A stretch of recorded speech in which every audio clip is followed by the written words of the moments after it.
Magali, je te laisse te présenter. Alors, je m'appelle Magali Cross, j'habite à Millau, dans l'Aveyron.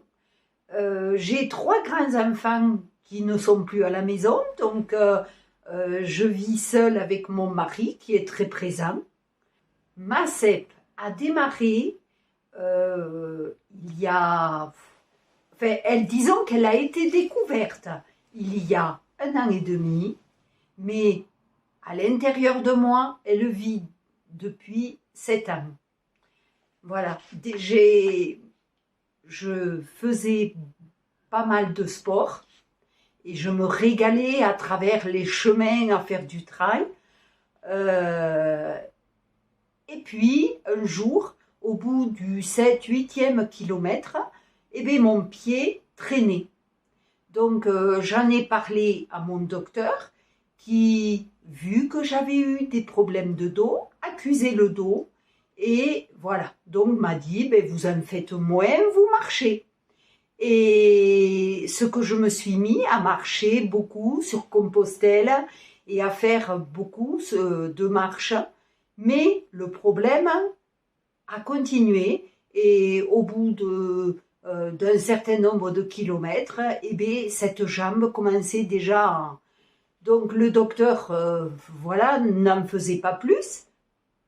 Et c'est de moi-même que j'ai voulu aller voir plus loin et pris rendez-vous avec un chirurgien. Là, à ce niveau-là, il m'a marqué un IRM parce que lui, de son côté, avait des doutes. Et en définitive, avec ces résultats, ben, voilà, c'était écrit. Il m'a demandé d'aller prendre rendez-vous chez un neurologue. Et ce neurologue m'a fait d'amples examens, mais déjà m'a confirmé que j'avais la sclérose en plaques. Voilà. Donc au tout début, comment ça s'est passé? Je me rappelle tellement de ce contentement et arrivé à la maison, j'ai voulu me documenter parce que cette maladie, je ne la connaissais pas. Et c'est là que j'ai appris ce que c'était. La neurologue me disait, vous avez de la chance. Comment se passe le traitement, si on peut appeler ça un traitement? Oui, j'ai été pris en main par l'hôpital de Montpellier, où j'ai un traitement par injection 2 fois par an. Ce traitement stabilise la maladie, mais n'en arrête pas le contenu. Voilà. J'y suis pour une journée à l'hôpital et tout se passe bien de ce côté-là. Dis-nous les difficultés au quotidien que peut apporter cet handicap invisible. Alors, les difficultés au quotidien, il y en a tellement qu'il me faut adapter tous mes gestes au quotidien. Parle de ton travail. Le travail, c'est vraiment le gros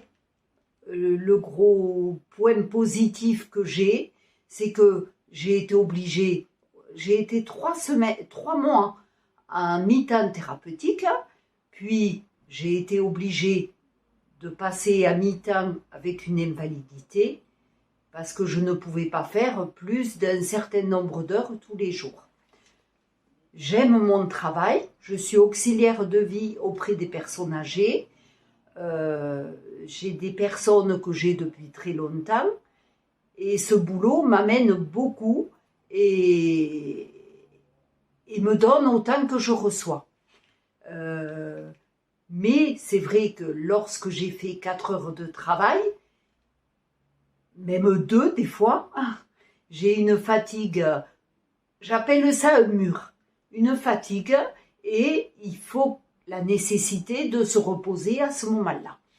Voilà. Sinon, lorsque je vais en ville, en vacances, il me faut toujours adapter et à ce que je vais faire, où je vais me garer, parce que je ne marche quand ça va bien qu'une distance de 800 mètres.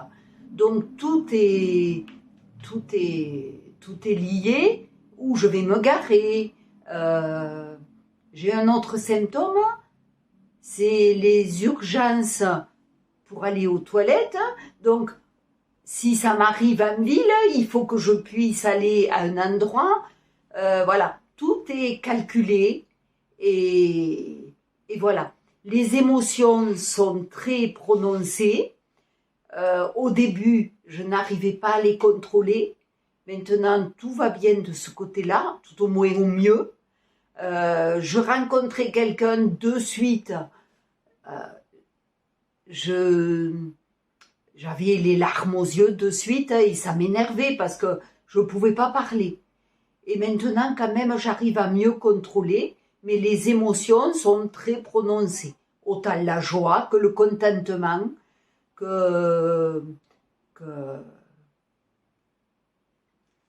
Et, voilà. Et au niveau financier, par rapport à ton travail, comment Non, ça se passe? là, pourtant, je l'ai beaucoup entendu dans tous les reportages que Luc a fait. Moi, je n'ai pas de soucis de ce côté-là. Je travaille mes 17 heures par semaine avec difficulté, mais je l'ai fait. Je travaille, j'ai ma petite invalidité et à mon travail, je bénéficie d'une assurance qui me complète un petit peu mon salaire.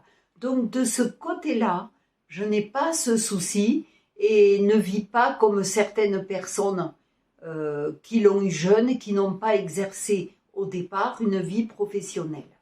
Voilà, c'est comme m'a dit la neurologue lors Une consultation. lors de mon annonce, vous avez de la chance parce que vous l'avez tard. Voilà. Donc une personne qui a déjà fait sa vie, elle arrive à l'handicap, mais tard. Donc on a de la chance. Voilà, si on peut supposer ça, c'était gentiment bien dit. Voilà, très bien. Est-ce que tu peux nous dire par quoi tu as remplacé les plaisirs que tu avais de cette marche avec tes amis, avec moi, ces marches plaisir, tu les as remplacés par quoi? Puisque, voilà. Il y a beaucoup d'émotions.